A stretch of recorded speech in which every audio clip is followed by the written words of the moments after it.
Well, it's a great feeling to be back at Drury in the fall. I'm having graduated here now many years ago, in 1988, as Todd reminded everyone how old I'm getting. It's wonderful to be back here. I want to talk a little bit about what's going on in healthcare, but I also want to inspire you to come into healthcare. I know that each of you in this room have some interest or you wouldn't be here, but we need soldiers in healthcare. There's great needs and needs that are growing, and we need your commitment, we need your interest, and I want to help you understand why I think it's such a rewarding field to be in. You know, each of you gathered in this room are about to begin a journey, the journey of your lifetime, a journey that will define who you will become. You have the potential to become something greater than you imagine. I sat where you sit today at Drury, and I imagine what I might become. And each of you is a scholar, a leader, a person dedicated to serving others, a person of honor and character. It is in you. I chose a career in healthcare, and it has been extremely challenging and immensely rewarding. I'm pleased that many of you are contemplating the same career. I have 3 young children, all born in this new millennium, and they stand at the edge of the world's great knowledge of science and medicine. In the centuries preceding them, previously unimaginable advances in science and medicine have occurred. Still, our medical knowledge remains tenderly immature. The advances my children will witness may exceed the aggregate of all advances in the history of medicine preceding them. With the maturation of the Human Genome Project, nanotechnology, and other platforms of innovation, we're at the beginning of the greatest medical renaissance, and you stand at the very forefront of it. Yet our current system is characterized by bewildering contradictions. We are the very best, and we are nearly the very worst. Our system fosters magnificent innovation. There are more patents for pharmaceuticals and medical devices emanating from the United States than from the rest of the world combined. In many ways, our healthcare system is a reflection of our proudest elements of our culture: innovative, entrepreneurial, high quality, quick, accessible. To a great extent, the world relies upon our engine of innovation to feed the advances necessary to increase the world's collective knowledge of healthcare. Unlike the rest of the Western world, however, we have invested only marginally in our public health infrastructure, instead leaning on what we do best. We have relied upon private enterprise, on the entrepreneurial culture. The culture has created a system that performs exactly as designed: to create, to consume, to allocate resources based on wealth. In every major city in the United States, there is a medical center that is good or better than any other in the rest of the world. But often, in the very blocks neighboring these great institutions, we have health statistics that compare with the worst of the third world.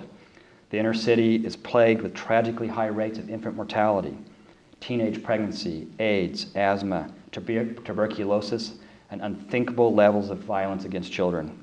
Despite spending 14 to 17% of our national wealth on health care, roughly twice as much as most European countries, our outcomes are unacceptable.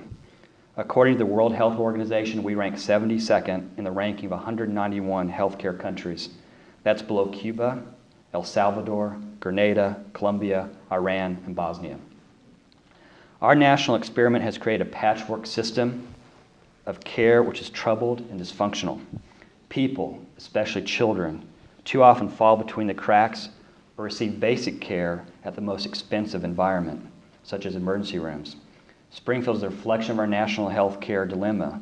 Both Cox and St. John's have been recognized various times as a top 100 hospital and various times the top 100 integrated healthcare system. Both are excellent hospitals. Yet our community, our region, and our state are plagued with the same issues of fragmentation of healthcare to the high uninsured, resulting in poor overall health. We need soldiers and warriors to come forward to make the difference to help serve those vulnerable. A year ago, almost to the day, a 52-year-old woman from Modesto, California, underwent an 18-hour operation that spanned the course of 2 days to restore her ability to speak and breathe on her own. In one of the most complex transplant surgeries ever performed, an international team of surgeons from UC Davis Medical Center restored the voice of this California woman who had been unable to speak or breathe on her own for more than a decade. The surgical team did a transplant of the larynx, the voice box, the thyroid gland, and the trachea. It's only the second time it was ever attempted. The surgery was led by the University of California Davis Medical Center, including experts from from England and Sweden. 2 weeks after the transplant, the patient voiced her first words in a hoarse tone, "Good morning," followed by, "I want to go home." Later she said, "This operation has restored my life. I feel so blessed to have been given this opportunity. It's a miracle. I'm talking, which just amazes my friends and family." The team spent almost 2 years training for this operation, honing their skills using animals and human cadavers. The team included 12 physicians. The lead surgeon on that transplant team was Dr. Greg Farwell. He's a world leader in head and neck oncology, microvascular surgery, and skull-base surgery. Greg was a classmate of mine at Drury, graduating in 1990. Each of us, and many others, have gone on to pursue careers in healthcare with a very certain and firm foundation of a Drury University liberal arts degree.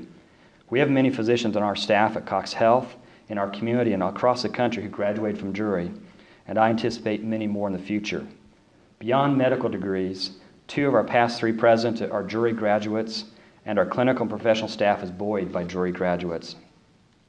I firmly believe in the merits of a liberal arts education, and I firmly believe in Drury. While I had peers at large state universities describe classrooms with 100 to 350 students led by a TA, a teaching assistant, I had classrooms with 8 to 25 students led by a PhD. While they had tests administered by graduate students and graded by computers, I was taught under the Socratic method by a full professor. The liberal arts approach inspired me to have a thirst for learning. Ultimately, the skills you learn in college will only carry you a few years. But with a liberal arts degree, you can create a foundation of your personal ethics and character and the desire for a lifelong learner.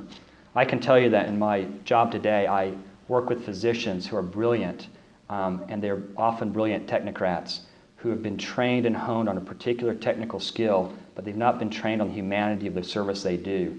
That foundation makes them a better physician. Those that work and study and are able to become more broadly based or become better physicians, because it's not the technical side that's as important as the humanity of medicine.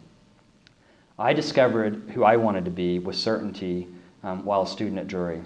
I remember the moment vividly. One spring day, I sat in Dr. Peter Browning's ethics class. We read the book, Tragic Choices, The Allocation of Scarce Resources. It sounded horrible as a student. I found one particular passage just jumped off the page at me, and I've reflected on it probably every year of my life since then, and it's what drove me into the leadership side of healthcare. The passage read, "We cannot know why the world suffers, but we can know how the world decides that suffering shall come to some persons and not to others. While the world permits sufferers to be chosen, something beyond their agony is earned, something even beyond the satisfaction of the world's needs and desires. For it is in choosing that enduring societies preserve or destroy those values that suffering and necessity expose. In this way, societies are defined. For it is by the values that are foregone no less than by those that are preserved at tremendous cost that we know society's character." I was not drawn to be a physician, but I admired physicians, and I wanted to make a difference. I had an interest in leadership, but I wanted to lead an organization that had motivations deeper than making widgets or just merely making a profit. I wanted to make a difference. Healthcare came calling, and I dove in with everything I had. My experience at Drury became the foundation for my career. I graduated from Drury, then I completed a master's at Washington University and postgraduate work at Baylor in Dallas. I couldn't have achieved any of that without that foundation I had at Drury.